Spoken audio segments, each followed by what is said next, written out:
Again, at the fair, I sound like a more person who always goes very broadly. It depends. Sure. Because if you are looking for a very practical role, or let's say a role that's not necessarily skills driven, you can do fine with having an interview and see what kind of character a person has. If they have the culture fit, as they would say it, if they would fit in the team that you're looking to put them in, then you can do a bit more shorter, again, a bit more colloquial, the more older way of how you have an interview, like just talking about the role and understanding what their motivations are.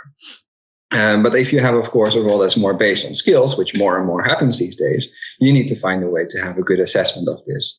And that always starts with also how you plan your recruitment process, because depending on how much applicants you have, you need to funnel your whole applicant pipeline.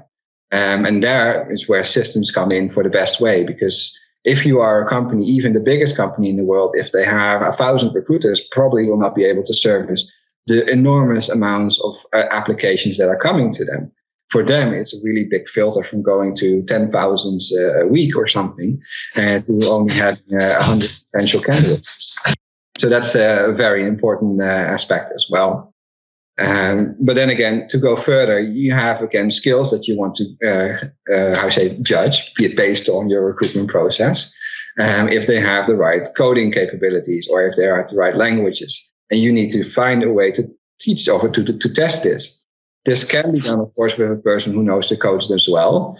But also there is a risk of including bias there, because if you do it face to face, who knows, maybe someone has a tendency to hire people who look exactly the same as them. And so there comes also systems in place to make sure that it's very unbiased and performance-based, that you can make a decision on that. And when that is confirmed, when they are actually skills-wise a good candidate, you can move them forward to the next process. And the more and more new things are also developing there for the video interviews, where you just have an interview with the camera, to say it like that. Yeah. And they also analyze how you talk and what your intonation is and how general the right answers are given and what needs to be included. More and more this is coming, which is, of course, very interesting to see. But that doesn't take away that you need to have a personal touch with the company. How much you want to funnel and make it automatic, you do want to speak with a person. Otherwise, you think that, okay, this is not something that really exists. At least that's my personal opinion. Yeah, absolutely. To be honest, I did join FourVision without actually seeing someone in person. But hey, that's Corona times. Yeah, me too. Yeah.